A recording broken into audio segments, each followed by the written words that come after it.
Back to Paris in the ongoing Olympics 2024. Yesterday night we saw what Kenya did on the tracks, especially when it came to the women's 5,000 meters, with Kenya's Beatrice Chebet took Olympic gold in the women's 5,000 meters at the Paris 2024 after she sprinted home to win a dramatic race which saw Faith Kipyegon disqualified but later reinstated, and she of course got in second place following a successful Kenyan appeal to the World Athletics. Also, our very own, that is the Nyamira Express, Mary Mora, came in third for a medal in the women's 800 meters final, with Ethiopia's Tigise Duguma won silver, with Great Britain taking home the gold medal. That is Great Britain's Kelly Hodgson, who was able to take the gold medal of the 800 meters final, and we'll be linking up with our very own Bernard Okum, who has been covering this live session of the 2024 Paris Olympics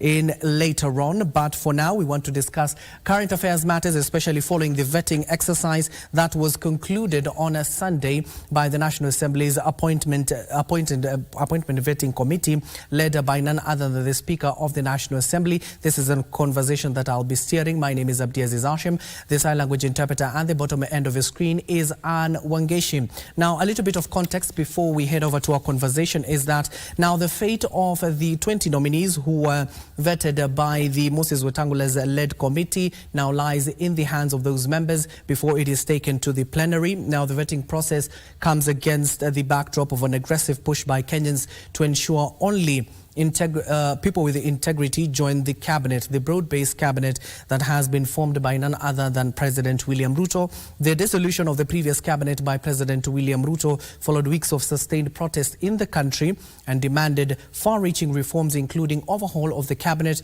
of course, which even led to the austerity measures being included to that particular retrospect. Now, according to a statement read by Wetangula on Sunday, clearly stated that they received over 1,300 submissions from Kenyans who raised issues with some or one of the CS nominees.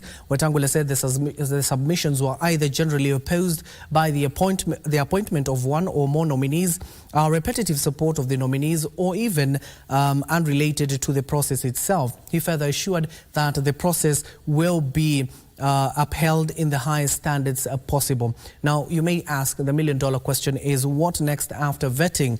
Now, after the vetting process, the committee is expected to table a report on each nominee, recommending either their approval or rejection based on the assessment of their qualification and suitability of their roles. Now, that, of course, will be followed up by a plenary where the members of Parliament will have a chance to talk about some of the nominees who have been either approved or have been rejected by the Moses Wetangula-led committee. You saw what happened in the last CS vetting, where Penina Malonza, who was then nominated for the position of a tourism docket, was rejected by the committee, but the House later resolved to appoint her and approve her appointment for the position back then. Now, thereafter, the CS approval, once approved, they will take the oath of office, pledging allegiance to the country, the people of Kenya, and the Constitution. Now, you do know those names will be running there, the 20 CS nominees who have been vetted,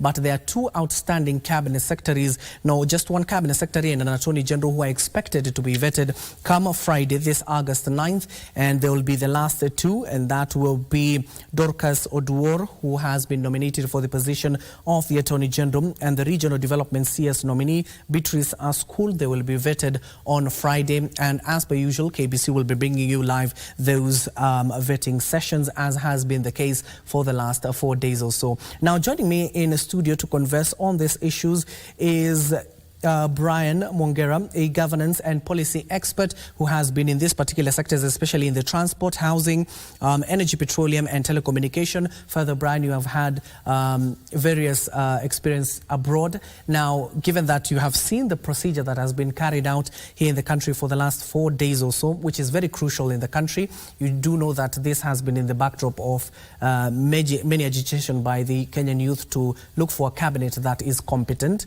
and is carried in the highest regard possible. So what have you made of the process so far, given that you have been following up the proceedings? Thank you very much, Abdi, for the question. But before I answer maybe let me also join other Kenyans in congratulating our Olympic stars. Indeed. Beatrice Chebet and Faith Kipyegon. Yes. For securing, first of all, Chebet for securing our first gold medal. And also Beatrice, you have to keep the faith. Yes, you know? Yes, you have to keep the faith. She was disqualified, but eventually reinstated. So we are really proud of that as Kenyans. But just to answer your question, Abdi, I think ultimately what Kenyans want to see now is a lot more transparency and accountability at the forefront. I think that's generally the agitation that you mentioned from the Kenyan youth pertaining to the finance bill was really triggered by a feeling of injustice amongst the youth. Now, some of these things are not always quantifiable, but Kenyans, a lot of them, we know that there is a huge youth bulge in the country. We have at least 1 million young Kenyans that join the voting age every year. And, you know, a lot of them are unemployed. You know, they don't have any meaningful, gainful employment. And that's something that is very important. So in terms of the cabinet secretaries, of course, they've gone through, 20 of them have gone through the vetting as required by our constitution with Parliament. So we wait to see the outcome from that. I don't think we should take anything for granted because Parliament ultimately have got to approve them, and then the President will then further appoint them. Now, couple this with the experience you have had, especially abroad. Normally, Kenya, this has been the norm. Cabinet secretaries coming before, nominees that is, coming before the House and of course clearly stating their plans. Now, some of these cabinet secretaries are making a comeback if they are approved. What did you make of their presentation, especially they were being asked in their previous dockets that they held, or some have even been retained to their previous position, like for example the Interior CS, Professor Kithure Kindiki. So to you, as a viewer and an expert, were they convincing enough to ensure that they come back into the cabinet itself? Well, I think the jury is out there, but you know, some of the examples you mentioned in terms of Interior, of course, we know what happened during the protests, and in terms of we did lose lives as a result of it, very unfortunately. So, you know, I think everyone is acutely aware that they're now under the microscope, especially the ones who have now come back. Because the President dissolved his cabinet for a reason. You know, it wasn't just, in my view, just a knee-jerk reaction. I think the agitation had become so strong and so palpable that something had to give. So, of course, they've been given a second chance. Some of them in the same ministries, but majority of them have been assigned other ministries. So I think it's now the onus is on them to deliver and to really show or justify the kind of faith the President had on them, and that's why he reappointed them. Of course, in other matured democracies out there, you know, people merely on an allegation would step aside. Yes. They don't wait even to go through the full log of the process. But we know our laws. You know, you're innocent until proven guilty, yes. Which is fair enough. But you know, I think now it's a question of returning back the trust to the Kenyan people, and especially the youth. They're out there. They're watching. They want to see Kenya changing. They really want to see, and I think we're hoping that this approach that the President has gone for, of the broad-based government, yields the necessary results. Given that he said it will not be business as usual. Absolutely. But you just clearly stated something that is very important. If in those mature democracies, if a cabinet secretary, even a whiff or even a statement in terms of in the contention of the integrity, they step aside, should that even be the yardstick we should be using here in the country so as to solve some of these issues? It does not reach to the extent we have seen so far for the last 1 month. Certainly. I think that's where Kenya should be. I think we are a work in progress. You know, we have to recognize that we are, 61 years in post independence. But ultimately, yes, we need to have accountability needs to be at such a high threshold that, you know, you're putting country first instead of self-interest. You are really looking and determining, and also you're not waiting to be ushered out. You're actually saying, okay, I love my country so much that, you know, my position is not the most important thing. You know, it's the progress of the country. And if for any reason, you know, rightly or wrongly, you know, the courts will determine, you know, there are issues, then yeah, I'll step aside and I'll let due process obviously take its course. But at least morals, ethics, accountability is right up there at the forefront. I think that's where Kenya ultimately should go. Some would argue that's a sign of weakness. I don't think so personally. I look at it as, you know, the highest level of integrity. And it's important. It'll take time, but I'm confident that, you know, we'll get there. And also, if you contrast ourselves with other countries around, you know, obviously Kenya is a leader in many ways, in many ways, in the energy sector, in tourism, in technology, and so on. But also, you know, at least we can see that, you know, we Africans at the end of the day, and, you know, to cut us some slack, obviously what we are doing is also resonating in other parts of Africa, Nigeria, and so on. So yeah, but that's certainly the way to go. And in the spirit of transparency you've just alluded to earlier on, the president clearly stated that in the coming days, they'll be thinking of changing various acts that guide in combating this vice corruption, which has been a major issue in the country, especially the conflict of interest bill that is currently before the House. The members of the National Assembly had to tweak it a little bit and reject some of the amendments that were made in the Senate. So aside from changing those bills, do you think we have the goodwill to enforce those rules? And because we have been seeing in the past people just getting a slap on the wrist and then they move on, yet public coffers have not been spent prudently. So in the essence of transparency and accountability, should the president be focusing on this so much, including the cabinet secretaries, when it comes to public resources? Because at the end of the day, if we don't protect the public resources, how are we going to develop? No, I mean, that is a no-brainer. I think we need, now more than ever, we need to prudently use our resources. I mean, you've already seen the finance bill of 2024 has been rejected, and also the act that governed 2023 as well, with the court ruling. So, you know, we are at crossroads. We need to really prudently use our resources. I don't even think it's optional. It's not a matter of choice, because we need to see a cut in government's spending in every sense of the word, you know. I think, you know, you look around and that's part of the agitation that the youth had. It's from what they see, sort of the opulence and lavish way of living. And then they're stuck there in very difficult situations. They can't get a job. They can't even get an interview to give them a chance to get a job. So certainly we need to go down that route. We know that obviously the biggest crisis we face, probably, you know, aside from corruption, is the huge debt that we have as a country, over 10 trillion Kenya shillings. And that's money that's, you know, it's accruing interest, and the interest needs to be paid year on year.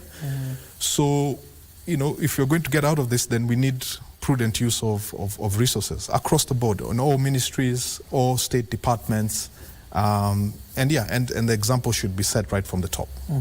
And of course, if you just rightly put it, we're talking about unemployment, which has also been a major issue that has come out from the protests that we have witnessed in the country for the last 1 month, that has brought all these changes we're witnessing, including a new cabinet in place, if approved by the National Assembly. So what are these other key areas that the government might have missed to create these opportunities, especially for these CS nominees who are coming into offices? I think we should leverage a lot on technology. You know, technology is an enabler. It cuts across different sectors, different industries. The one you know, I'm familiar with mostly the transport, energy, as you mentioned, and so on. You can leverage really on a lot of technology in delivering government services. We've already seen that with e-citizen and so on. But also you can leverage on technology in performing certain functionalities. If I give example of mass transportation, we don't really have mass transportation at the moment. I would say in the sense of the word of mass transport for the public good, because public transportation really is a service for the public good. But how technology can help reduce preferage and wastage is, for example, installing things like, let's say if we had buses, electronic ticketing machines, which means that you don't have to carry cash around and so on. So things like those, technology really is the key area I think that we can touch on, that we should be looking to adopt to make things more efficient and more seamless for government operations. Before we delve into transport itself, you're talking about digital, especially given that the government has been focusing on the digital superhighway. We have even seen the government clearly stating there are more opportunities online, especially from companies who are seeking to hire. And essentially you don't have to go to those countries, but you can work from here. Even the president giving an example of somebody in the country working for an AI company in Germany. But the ICT hubs that the government has been clearly stating that they will be put up in every ward. So in essence, essentially solving the issue of connectivity first, availability to this youth. When it comes to the digital content creation, what other key ingredient would you say should be incorporated so that it can make the work of these youths easier? Yeah, I think, I think first of all, just to touch on your earlier point about, so we need the digital infrastructure spread across the country so that it's accessible to a lot of people, because like I said, it cuts across a lot of industries, in fishing, in agriculture, in transportation, in energy, and so on and so forth. And also in the creative space, you're saying digital content creators. I think we just need to have, of course, the platform there for them. We need to train them as well. Let's not take away training and upskilling as part of it, because technology is only as good as the people who use them. And technology is not a substitute for human skill or human resource. It's not about taking jobs away. It's actually enabling people to perform their jobs better. So the element of onboarding, training, capacity building is important, in a very cost-effective way. But yeah, so the digital content creators and such others can benefit from that. Now, in comparison, given that you have gone to many countries, you have seen how their digital superhighway is working in terms of connectivity now, moving to the 5G itself. So what advice would you give the new nominee of ICT, that is Margaret Ndugo, who will be, if approved by Parliament, will be taking over the seat? Yeah, I think from my understanding, we tend to get caught up a lot in policies and legislation and so on, and the speed of action is curtailed as a result. So I think my first advice is have an actionable plan of how we can, and then have youth at the center of your deployment. Have an actionable plan on how you're looking to actually roll out internet connectivity across the country. Yeah, internet is now a basic need as far as I'm concerned. Everyone has the right to have internet and to access information, because you can even see sometimes maybe yourselves as broadcasters, you see information is distributed across other channels a lot quicker sometimes. So yeah, and of course for that to happen, the infrastructure has to be on the ground. Electricity has to be there. We are talking about the internet when not everywhere is electrified in the country. So yeah, so there's that. So it's more of an actionable plan, and work collaboratively with other relevant ministries, in consultation, because yes, there may be autonomous ministries, but I think they work together, and they obviously have cabinet which sit and deliberate on such issues.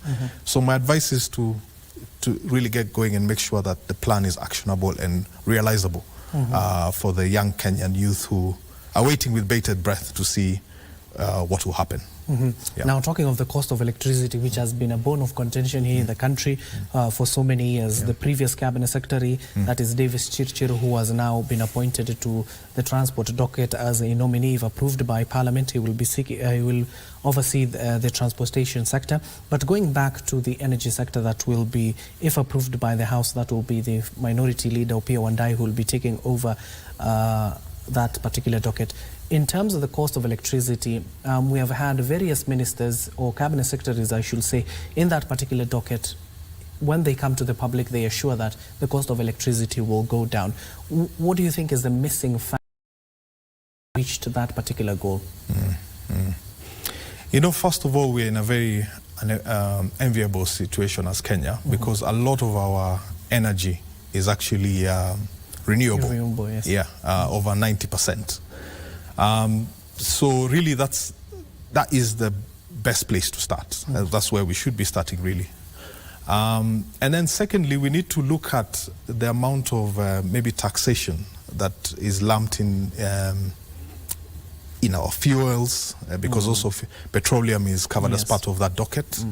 And also some of the tariffs that we charge, you know, they're quite high, even if you compare with some of our neighboring countries. You know, so why is that? You know, what is causing that?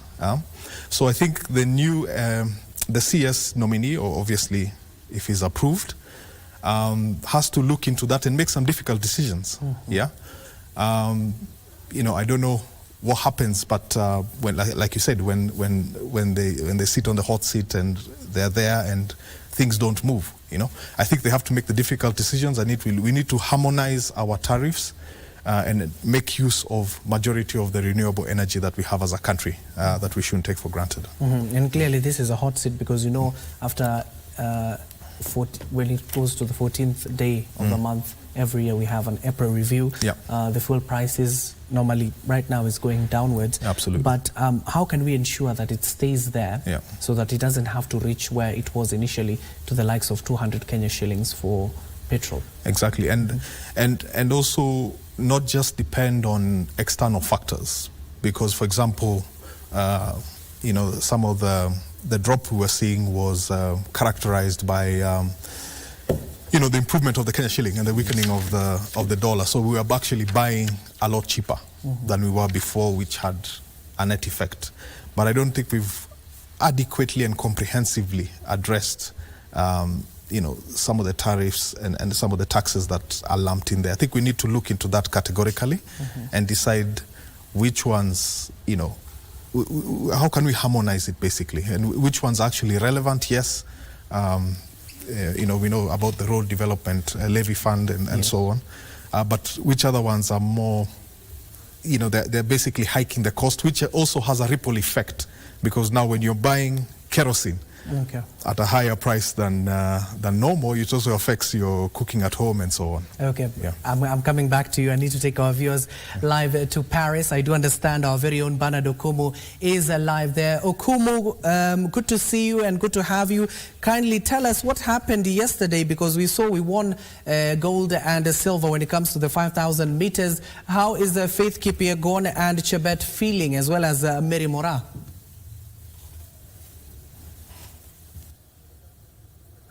Thank you so much, Abdiaziz. Hashim from the Broadcasting House. We are in the Commune of Saint-Denis in the larger Paris, where the 2024 Olympic Games is happening. And just a quick breakdown of what is about to happen today, but definitely it will only be fair if I begin with the dramatic night that was day 6 of the athletics program, and of course did begin with the 3,000 meter steeplechase men's race with the 3 Kenyan runners finally making it through to the finals. But there was some hesitance whether Amos Serem had qualified or not. Of course, immediately after the race, the officials had announced that he had been disqualified after being nudged out of the lane, but the AK officials, or athletics Kenya officials, lodged an appeal and he was successfully reinstated into the finals, which of course there will be now 3 Kenyans in that particular finals. And also there was the 3,800 meters women's race when Mary Mora missed out on the gold, but she was happy and glad to win bronze, just being edged out by Kelly Hodgkinson from Great Britain, who did, just outmuscle her in the final 150 meters. And Mura, just after the race, spoke about how she was feeling some pain on her leg. And we did see that during her semi-final run. Immediately after that particular run, she did lie on the ground for some minutes and with a nice pack placed on her muscles. And that, I think, did affect her run. It could not respond, but she was glad that she ended up on the podium. But more drama was to follow in the final race of in the second last event of the night, and that was the women's 5,000 meters race with Faith Kipyegon destined to, she was one of the obvious favorites, one of those runners that were out there to claim the win, and things did turn out so. Of course, she ended up on the podium, winning silver. But immediately after the conclusion of the race, the officials did announce that she had been disqualified. And we spoke to her, and she was devastated immediately after that announcement, explaining or saying how that decision particularly was arrived at. But after an appeal led by the Team Kenya officials, including Bernard Ouma, Mr. Jimmy Angweny, as well as Milka Chemus, she was able to be reinstated and her silver was returned to her. Of course, she was being charged for line infringement. We did see that particular video where she is in a push and shove with the Ethiopian runner, that's a good Segai. And despite the fact that her silver was reinstated, but she was given a mandatory yellow card, a disciplinary yellow card, which means that she will be carrying that yellow card throughout this particular championship, the Olympic Games. And that also, apart from the mandatory yellow card, the Athletics Kenya, they were supposed to pay a total of $100 following that particular appeal. But at the end of the day, Beatrice Chebet did finally win the medal, adding on to the World Championship title, and did win the gold medal in that race, just edging Faith Kipyegon towards the 150 meters to be crowned the new Olympic champion. So that was Kenya's first gold medal at the Olympic Games. Mary Mora giving Kenya it's a first bronze as well earlier on. And it was a beautiful night of drama. That's what was expected, or what actually happens in such events of this magnitude. And Kenya being an athletics behemoth, definitely more medals are on. Kenyans expected to clinch more medals as the races at the athletics program wears on, just before it culminates with the women's marathon on Sunday. But what's on schedule today? We have the YouTube man, Mr.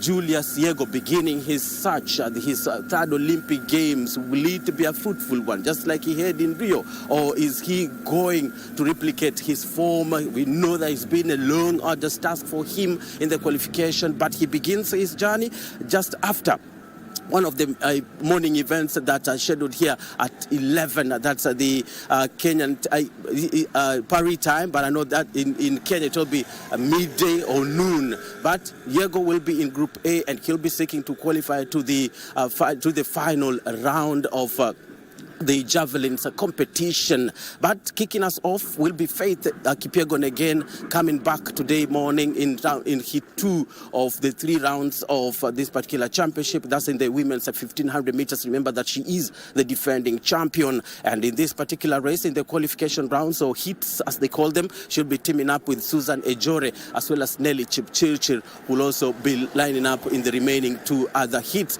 And one of the big nights, of course, is the men's final. That's the 1,500 meters men's final. Timothy Cheruiyot seeking to upgrade from the silver that he won in Tokyo. And this particular time round, he's out to get gold, but whether that will be possible, we'll be able to find out when the evening session knocks on our doors. That's later on from 7 p.m. Also, we'll be having the 3,000 meters steeplechase final. That's the women's final, and Beatrice Chepkoech, the record holder, is teaming up with Faith Cherotich, who won bronze at the World Championship. That's last year in Budapest. So, in a nutshell, that's the schedule that we have here. The sweltering heat of Paris, of course, being so unforgiving to the athletes, but the glorious purple track at the Stade de France has been one major shrine for Kenyan runners. We expect to see more from the Kenyan runners today. That's it from Paris. We'll, of course, keep you posted on what is it like to happen later on in the day. From me, Bernardo Kumu in Paris, back to you, Abdiaziz Hashim at the Broadcasting House.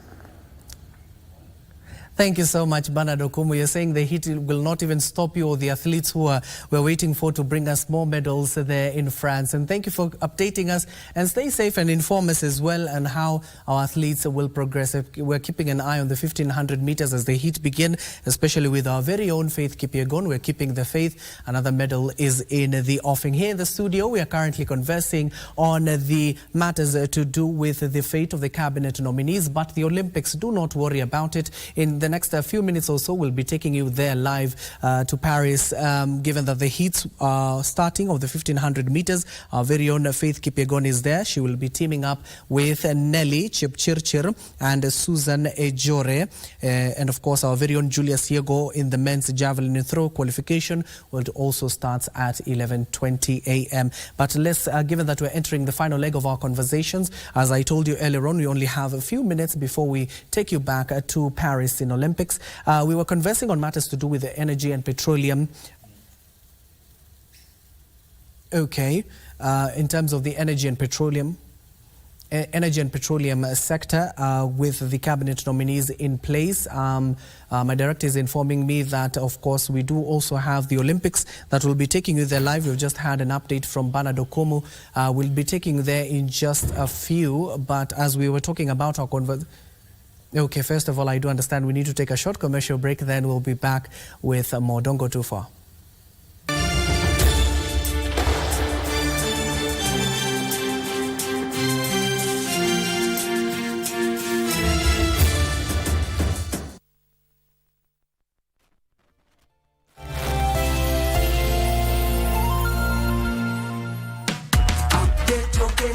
Niaje mam, umeupdate token meter yetu? Ai, kuupdate token meter yetu? Hiyo ni nini? Acha nikuchanue mam. Leta simu yako.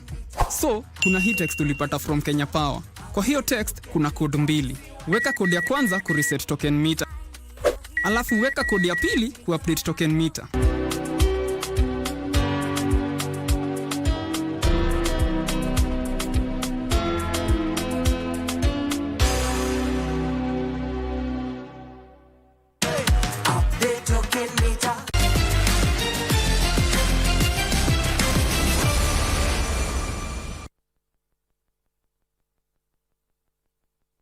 The final, the men's 100 metres.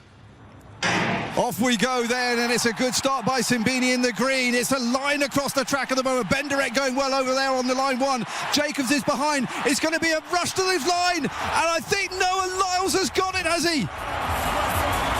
It'll take a photo. 9.78 is the winning time. They all look up.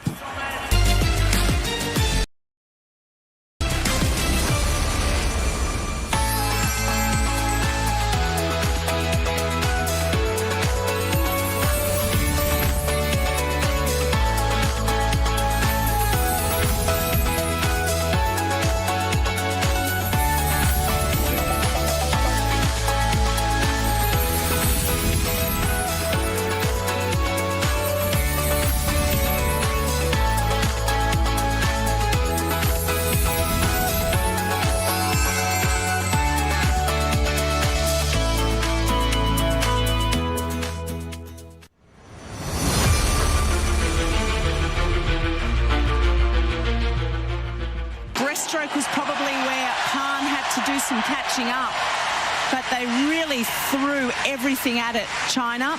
And congratulations to France. That was such a courageous relay swim. Nick, you're so right. France didn't even make the Tokyo final, and here they win bronze. There's your finish. By the end, Pan had proven he was definitely the fastest freestyle leg.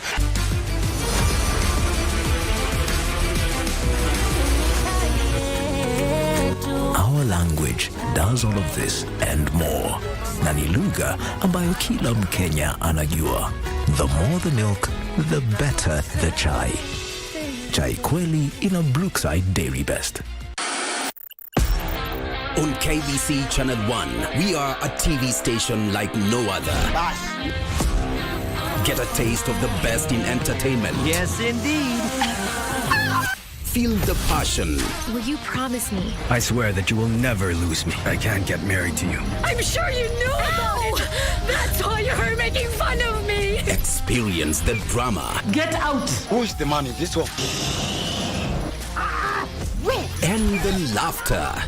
Hii wigi umevakishwa. Sile wakati tulikuwa tunapishwa tunapewa mheshimiwa.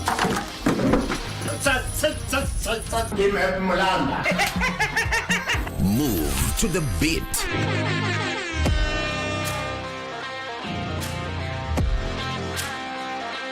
We are live from Broadcasting House. And get informed on the latest happenings. KBC Channel 1. Wow. Wow. Yeah! We are the full package. Oh, yes. And Kenya's watching. Thank you very much for joining us.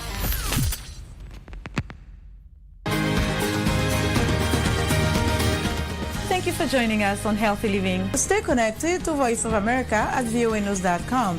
A look at your kidneys and how they impact your health.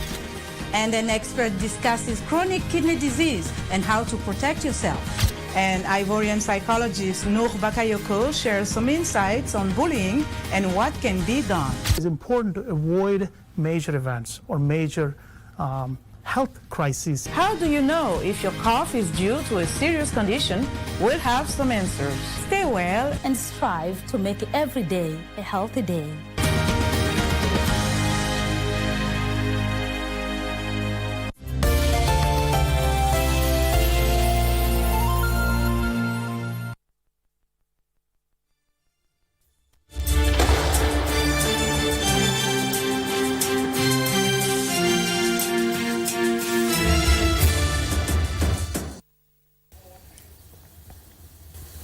Welcome back and thank you for staying with us. Now we are entering the final stretch of this conversation. I want to quickly toss it to Brian.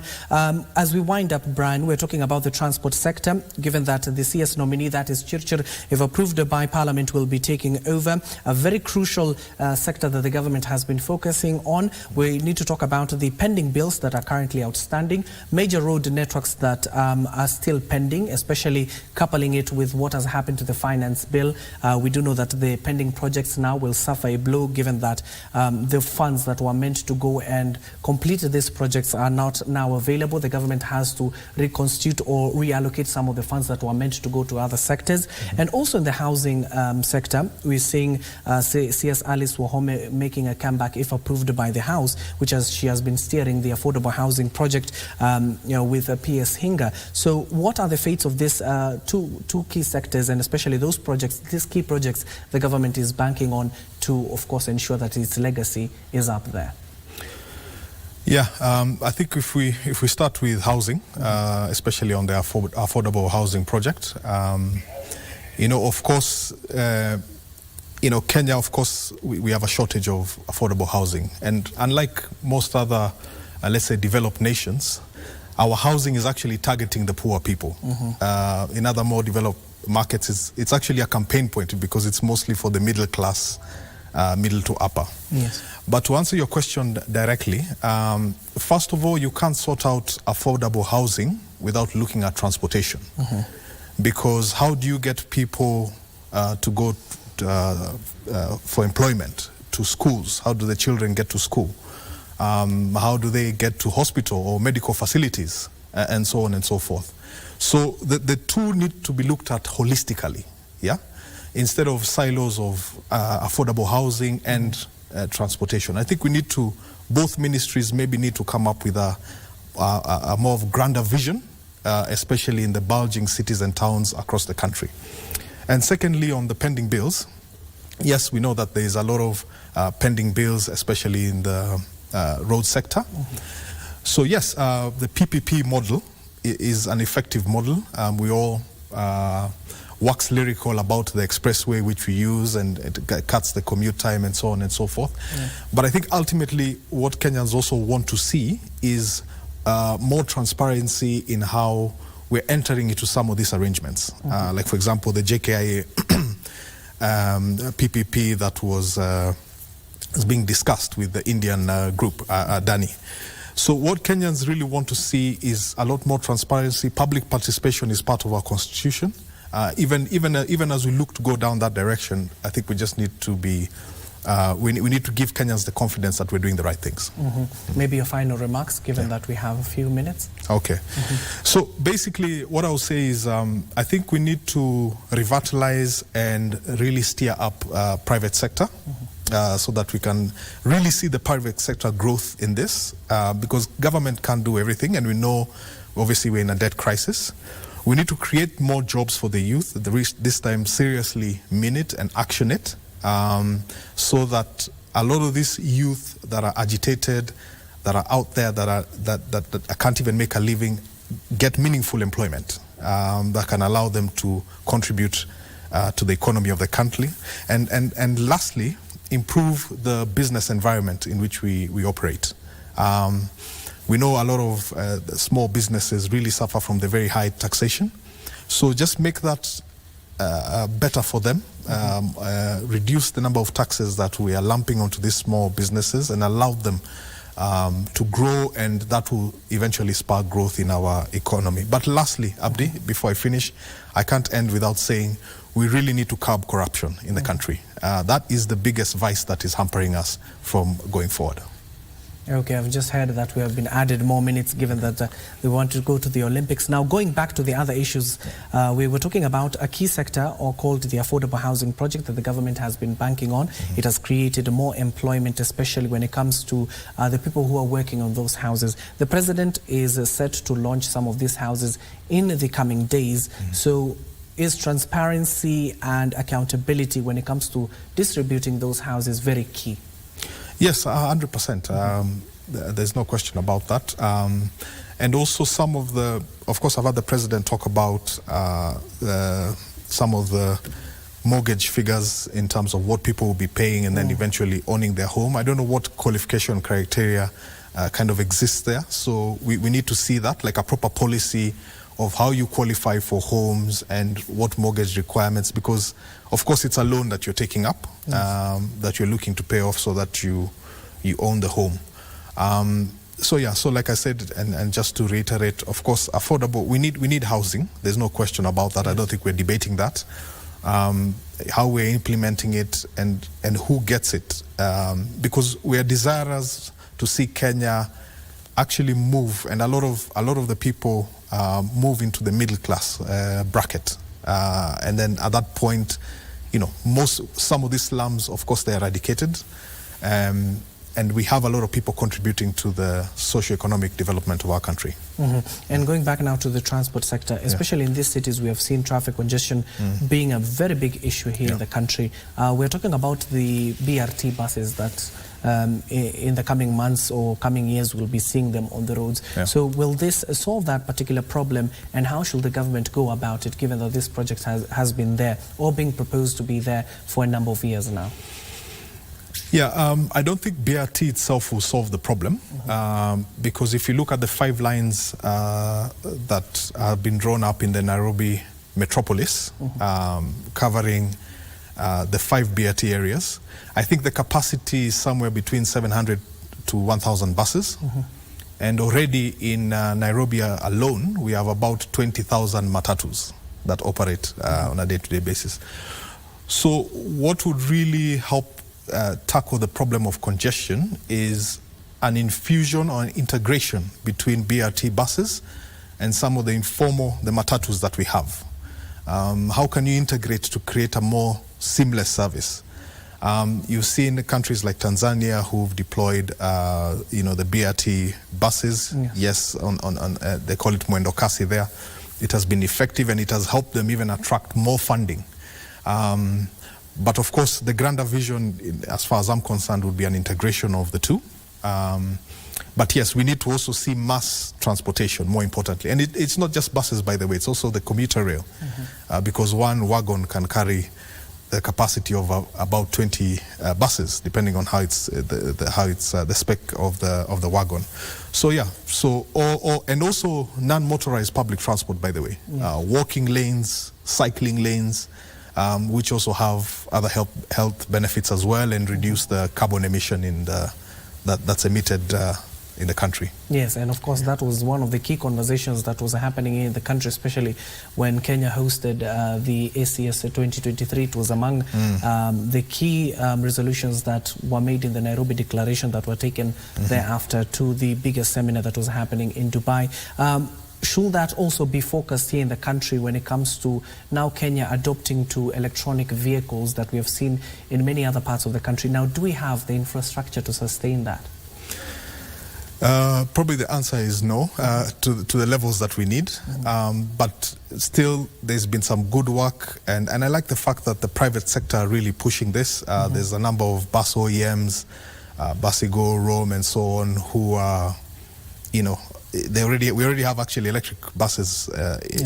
We also have the bicycles, the e-bikes, the e-motorbikes, and so on.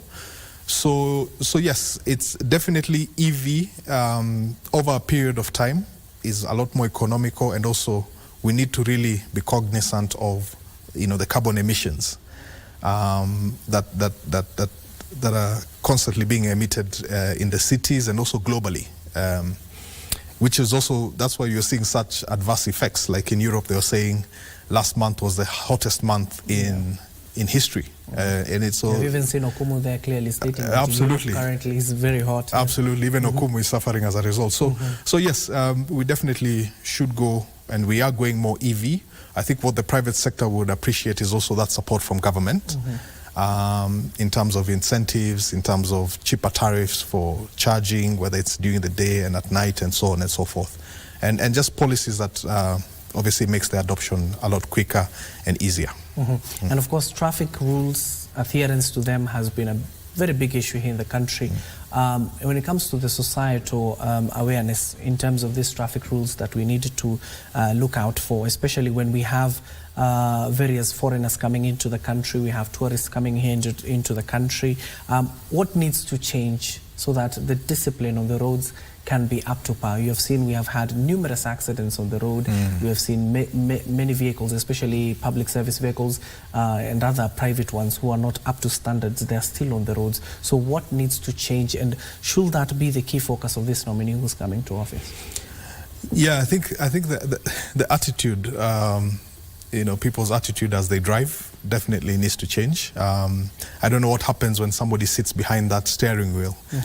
You know, all of a sudden they become very agitated, and they want to overtake everybody, and they want to get ahead of the queue. So I think the attitude, number one, needs to change in terms of everybody, so that we can actually respect and adhere to traffic lights, traffic lanes, and so on. And then secondly, of course, in terms of the nominee that's coming in, of course they need to look at how public transport is regulated. You remember the Mishuki days? Yes. And some of the enforcements that he put in, even in terms of safety belts. He was, you know, he was a no-nonsense person, and he took no prisoners in his quest to streamline and improve public transport. So I think we need to see some of that, you know, somebody really taking decisive, firm action to make sure that we curb and we reduce the accidents and the carnage that we're having in the roads, because it's very unfortunate in terms of the statistics and the number of people we lose due to accidents. And of course, curbing that with the climate change that we have been talking here in the country, you know, we have had the floods that we have been witnessing early on this year. We have seen many roads being damaged. Even in the last few months we have been having, especially in the capital, rains, the drainage system, stormwater drainage systems are filled to the brim. We have been having potholes on the road. Despite the county governments filling up those potholes at the end of the day, and with the withdrawal of the Finance Bill 2024, should it now be areas of priority that should be financed when it comes to maintaining these roads, especially major highways that is interconnecting many parts of our country? Yeah, certainly. Yes, and of course, yeah, we were unfortunate with the floods and obviously the damage that were done. But yes, we should rehabilitate some of these roads and major infrastructures, bridges, and so on that have been damaged as a result. And maybe also look to introduce some sort of maintenance policy against such adverse weather effects. Maybe regularly look into some of our bridges infrastructure, because I know a lot of them are they're installed, yes, but hardly ever maintained. So they can't cope with the rigors or some of the issues that we have, especially external issues. So we need to be looking at those as well. And in your final remarks also, you can talk about what are key recommendations, especially policy-wise, because, you know, as a country, we do know that there are good policies, but at the end of the day, they are not implemented. So what needs to change, especially when it comes to our governance system, to ensure that some of these key policies are achieved and implemented, especially in these key sectors of transport, housing, telecommunication and energy, as we wind up? So as we wind up, I'd say, of course, let's look at, like I said, starring the private sector and allowing the private sector to come in, contribute, also finance, help to finance rather, some of these key projects that we're looking to do as a country, and also complete a lot of these pending bills, or pending projects, I should say, because we do start projects and then we're not able to see them through. And of course, you've already borrowed quite a significant amount of resources. For that, then you're being taken to court and so on and so forth. So we should have a policy in place that looks at both the existing or the pending projects that we have, and also look at how we can collaboratively work with the private sector so that we can foster the development that we are looking to realize as a country. Thank you so much. That is Brian Mongera, a governance and policy expert, just taking us through the road of the fate of the cabinet nominees who are vetted, and the vetting exercise concluded on a Sunday. Awaiting to be vetted are two other nominees, one an Attorney General and the CS for the East African Community and Regional Development, was said to be vetted this Friday by the Moses Wetangula-led committee. Now, quickly, just before we take a breather and then take you live to Paris, we just gotten a rundown of how the day is looking for Kenya, especially after we got 2 medals in the 5,000, a gold and a silver, and also in the 800 meters women's race, our very own Mary Mora was able to scoop a bronze. And good news for Team Kenya is that Amos Serem has been included in the list of the athletes who will compete in the 3,000 meter steeplechase final after an appeal by Team Kenya. He had been forced off the track as he approached the penultimate water jump. Now, of course, the other schedule is in just a few minutes. We'll be having the heats of 1,500, and our very own again, Faith Kipyegon, Nelly Chepchirchir and Susan Ejore will be competing in that, and Julius Yego in the men's javelin throw qualification at 11:20. And in the evening, that is, of course, we'll have another fresh round of our athletes who will expect to be cheering on, is that Timothy Cheriot at exactly 7:50 p.m. and Brian Komen in the men's 1,500 meters final. At 9:50, we'll be having our very own Faith Cherotich and Beatrice Chepkoech in the women's 3,000 meters steeplechase final at 10:14 p.m. And then finally, closing off the night, it will be basketball quarterfinals, the United States of America against Brazil. And after that, we'll be having boxing, and then finish off the day with track cycling. Our very own Bernard Okumu is there, and we have an able team here in the sports desk here in the Kenya Broadcasting Corporation who will be informing you in our subsequent bulletins. My name is Abdiaziz Hashim. The sign language interpreter at the bottom end of the screen is Anne Wangeshi. We're taking a short breather. Don't go too far. We are taking you live to Paris any moment from now.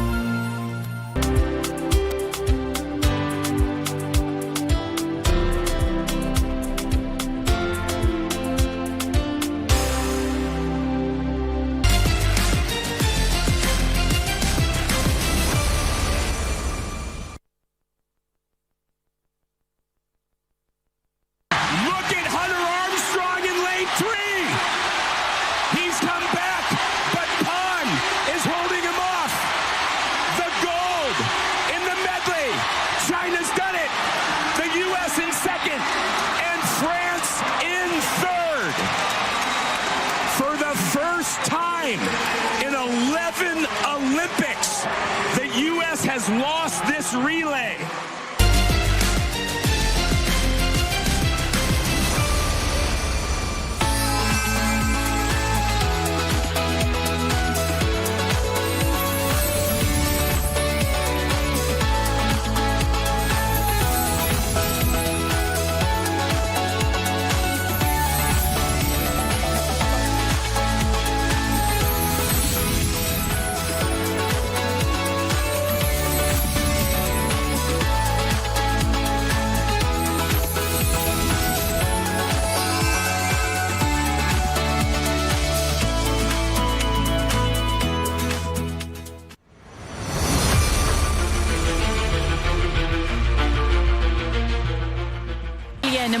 Algeria qualified for this final in first position.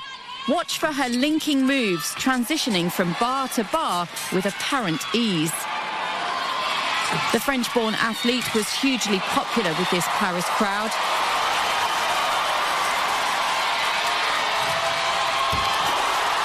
With this fabulous reaction to her sport. This was the first ever Olympic gymnastics gold medal for Algeria.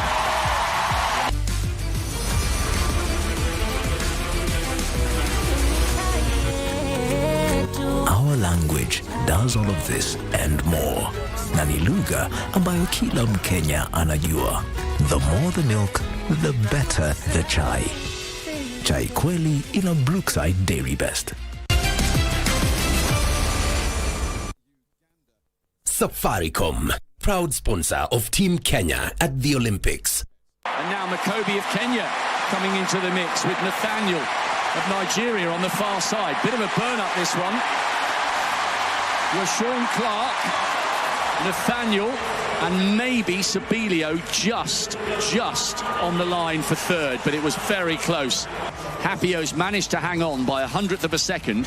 Sabilio at the moment, with 48.43, is in a non-automatic spot, so he may yet be able to avoid the extra stress. Folorunso is wobbling a little bit left and right. Oh, she might get caught on the line here. Folorunso just, I think, and then very tight for the second spot. She got a little bit ragged towards the end there. It must be unbelievably close. Folorunso was out on her feet here. She just about hung on.